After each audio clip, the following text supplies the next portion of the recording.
நான் ஏற்கனவே குறிப்பிட்டவாறு எழுச்சி பயணம் மேற்கொள்கின்ற பொழுது சிவகங்கை மாவட்டத்திற்கு வருகின்ற பொழுது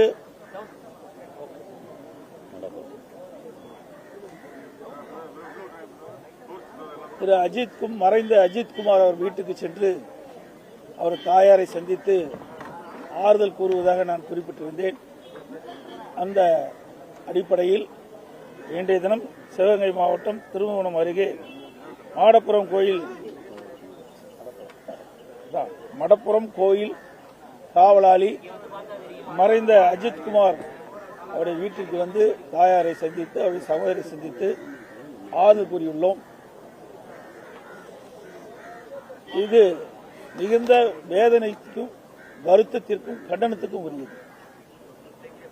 இன்றைக்கு காவல்துறை மக்களை பாதுகாக்கக்கூடிய காவல்துறை அவர்களால் இன்றைய தினம் விலை மதிக்க முடியாத ஒரு உயிரை இழந்திருக்கின்றோம் என்பது பார்க்கின்ற பொழுது உண்மையிலேயே வேதனையும் வருத்தத்தையும் அளிக்கின்றது. 27/6/2025 அன்று நகை மாயமானதாக புகார் அளிக்கப்பட்டு 28/6/2025 அன்று இது குறித்து காவல்துறை விசாரணை மேற்கொண்டு அந்த விசாரணையில் மறைந்த அஜித்குமார் தாக்கப்பட்டு இறந்திருப்பதாக செய்திகள் 29/6/2025 இது குறித்து நான் கண்டன அறிக்கை வெளியிட்டிருக்கின்றேன். தொடர்ந்து அஜித்குமார்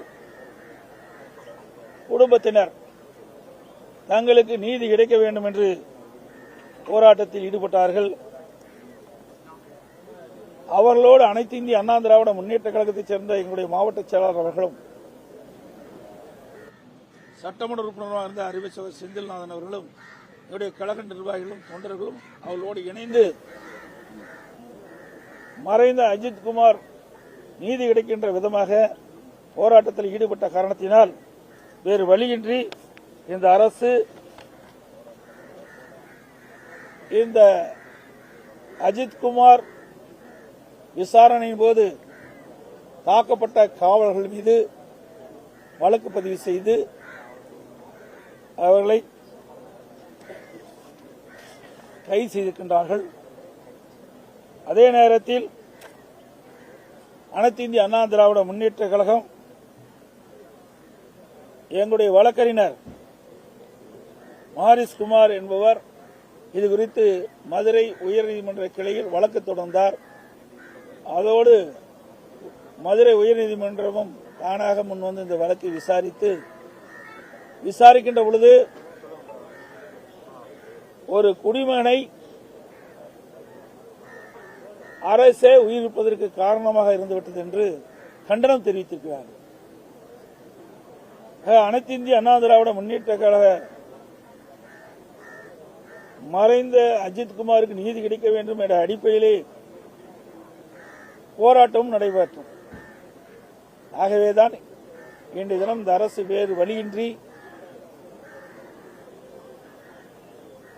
பல காவல்துறை காவலர்கள் மீது வழக்கு பதிவு செய்து அவர்களை கைது செஞ்சு இன்றைக்கு சிபிஐ இந்த வழக்கை விசாரிக்க வேண்டும் என்று அறிவித்திருக்கின்றனர்.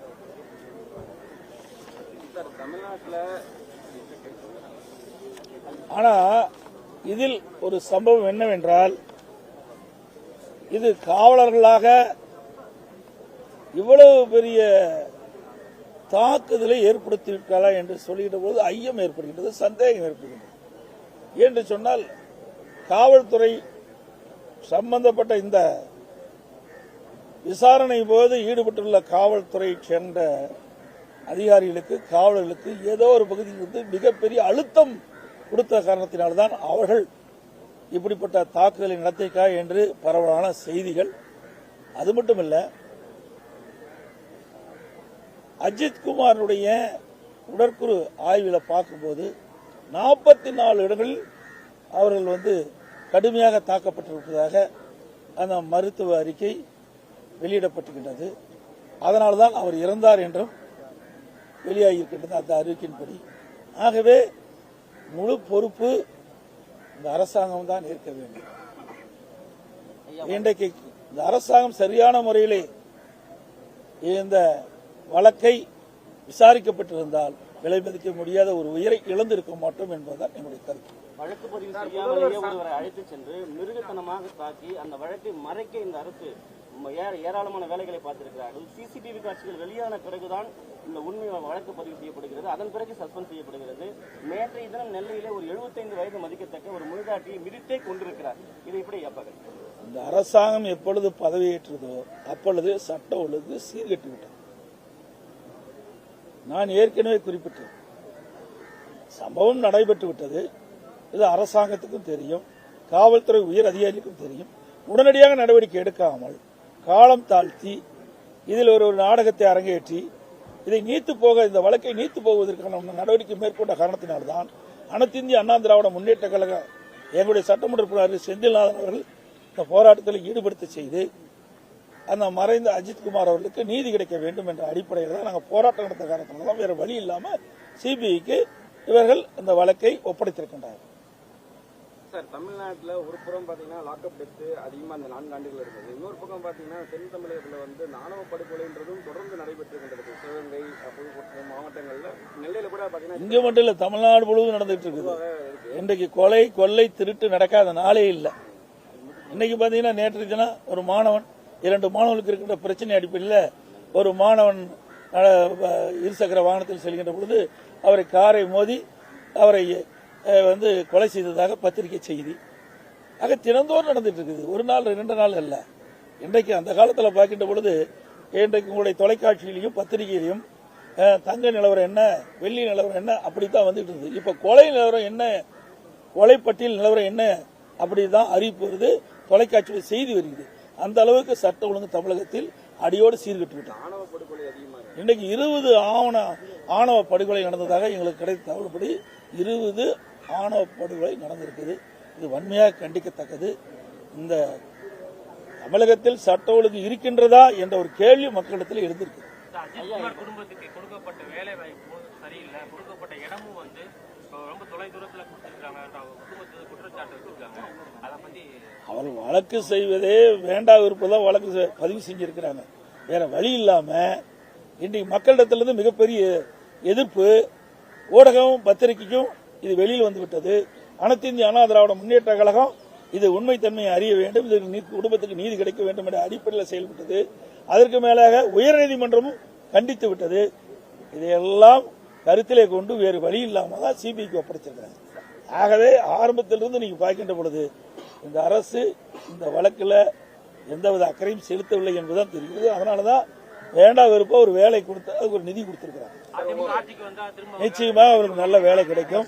அவள் விரும்பிய இடத்தில் அனைத்து இந்திய அண்ணா திராவிட முன்னேற்ற கழகம் ஆட்சிக்கு வந்த உடனே அவள் விரும்பிய இடத்தில் வேலை கிடைக்கும்.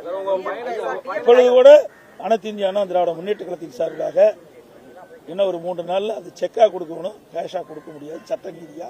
அதனால எங்களுடைய சட்டத்திட்ட விதிகளின்படி, எங்களுடைய கட்சியினுடைய விதிகளின்படி அந்த குடும்பத்திற்கு எங்களுடைய மாவட்ட செயலர் மூலமாக 5 லட்சம் ரூபாய் நிதி வழங்கப்படும். சிவகங்கை மாவட்டத்தில் வரவேற்றிருக்காங்க. கீழடியில பூனல போட்டுட்டு ஒரு விட்டுருந்தாங்க. அது என்ன சொல்லியிருக்காங்கன்னா, கீழடி இப்ப தமிழர் நாகரிகம். அதை நான் அங்க பேசுறேன், நான் அங்க கீழடிக்கு தான் போறேன், அங்க வாங்க, அதுக்கு உண்டான பதில், சரியான பதில். இன்னைக்கு இந்த இடத்துல வேண்டாம். இது ஒரு துயரமான சம்பவம் நடந்த இடம். இதுல இதை அளவோட நாம் நிறுத்திக்கலாம். கீழடிக்கு வாங்க, அங்கதான் போறேன். அங்க உங்களுடைய கேள்வி கேளுங்க, என்னுடைய பதில் சரியா.